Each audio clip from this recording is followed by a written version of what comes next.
दोस्तों, स्वागत है हमारी एक और नई कहानी में। तो दोस्तों, आज इस कहानी से हमें बहुत कुछ सीखने को मिलेगा। तो आइए स्टार्ट करते हैं।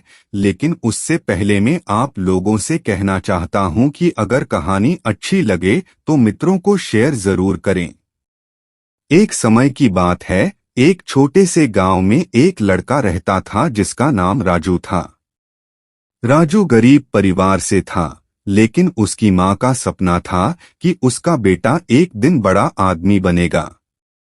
राजू की ताकत उसकी मेहनत और संघर्ष में थी। वह स्कूल जाते समय भी पढ़ाई में लगा रहता और खेतों में काम करते समय भी नहीं थमता था। उसकी मेहनत ने उसके गांव में सबकी आंखों में एक नई उम्मीद जगाई। एक दिन गांव में एक किसान सभा हुई, जिसमें किसानों को अधिक फसल उत्पादन के तरीके सिखाए जाते थे। राजू भी उस सभा में गया और वहां सुनकर आया कि जल संचयन और नए खेती तकनीकों से किसान अधिक फसल पैदा कर सकते हैं। राजू ने तय किया कि वह खुद को इन नए तकनीकों में प्रशिक्षित करेगा। लेकिन उसके पास पैसे नहीं थे और वह सीखने के लिए दूसरे गांव जाना चाहता था।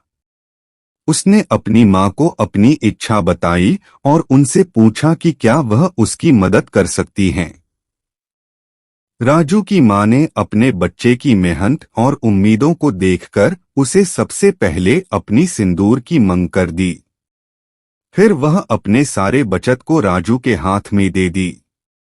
राजू ने उस पैसे से सीखने के लिए जाने का आयोजन किया और एक नई दुनिया में कदम रखा। उसने मेहनत से नए तकनीकों का सीखा और अपने खेतों में उन्हें लागू किया।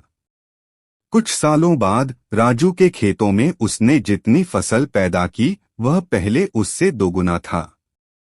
उसकी मेहनत और संघर्ष ने उसे उन ऊंचाइयों तक पहुंचाया जिनका सपना उसकी मां का था। इस कहानी से हमें यह सीख मिलती है कि मेहनत, संघर्ष और उम्मीद से कोई भी अपने लक्ष्यों को प्राप्त कर सकता है। चाहे रास्ते में कितनी भी मुश्किलें क्यों न आएं, अगर हमारी मेहनत सच्ची हो और हमारी उम्मीद अटूट हो तो हम किसी भी मुश्किल को पार कर सकते हैं। कहानी अच्छी लगी हो तो चैनल को सब्सक्राइब करें।